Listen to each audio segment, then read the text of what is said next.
All right, guys, so let's talk about step 2, how to reduce friction, okay? So you wake up in the morning, you have 100% willpower, okay? Your batteries are charged, you're ready to go. You know, nothing has gotten in your way. Well, let's say your significant other has forgot to drop the kid off at school, so now you have to drop them off. And let's say after that, you have to go to work and your boss drops a surprise task on your desk. So now you have to do that. There's deadlines approaching, okay? And because you're so bogged down with work, let's say, you know, you forgot your lunch because you had to drop your kid off at school, and now you have to find something really quick and be back in time to continue on that task before it's due. So it's just small ways that, you know, life can get in the way. It can really bog you down. Like if you're working a desk job and say you just have daunting tasks throughout the day, that's why you're fatigued. At the end of the day, it's not because you did anything physically exhausting, but mainly because of mental exhaustion, just prolonged time having to make decisions. So basically, what you want to do is reduce this friction, because when you do this, you create space for new opportunities. So when your cup is full, it's really tough to add new stuff into it. So if your lifestyle is filled with stressors and decisions that you have to make each day, it's tough for you to say, you know what, I'm going to make a new one. I'm going to adopt a healthy lifestyle. You know, things are going to get in the way. It's going to be tough for you. So create a little space throughout the day and you'll create room for exercise. Write down 2 to 3 versions of your daily routine. Everyone has, you know, at least 1 to 2 variations. So say one day, you know, you work full days and you don't have to pick up the kids. Second day you do. Or let's say even you have half days, or maybe you have to go to a different building on some days. Everyone has a different routine. So write it down. And what I want you to do is identify 3 main points of friction and look for ways to fix that. For each variation a day, 1 to 3, pick 3 ways to reduce your friction. It could be 1 thing in the morning, 1 thing in the afternoon, 1 thing at night, okay? Identify the friction points in your life and you reduce this friction, you actually create more space for new opportunities.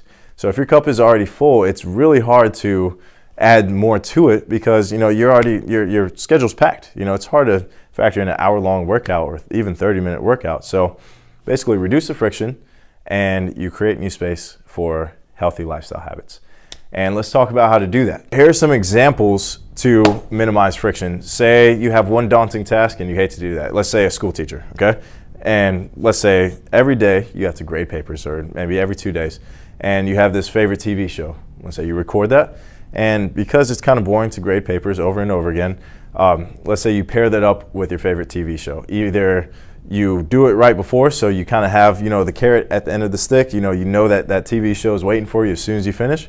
Or if you're great at multitasking, maybe you can watch the show while you grade the papers. That's another good idea, okay?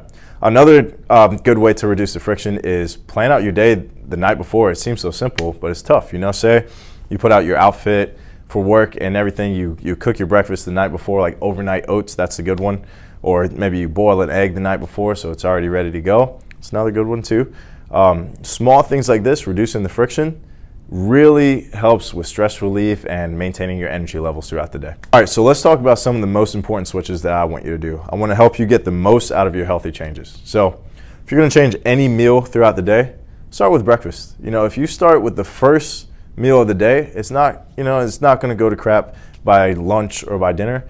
When you kind of put yourself in that mindset to start your day on a healthy note, you maintain that. You know, it has a ripple effect, a domino effect. So start with changing your breakfast.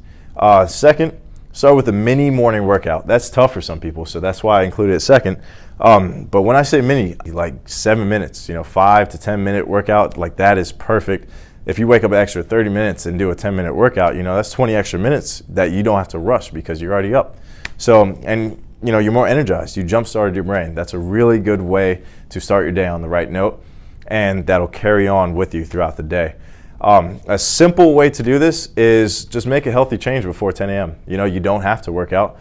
You don't have to necessarily change your breakfast. I would prefer if you did, but make one healthy change before 10 a.m. Say it's not getting Starbucks before you go to work.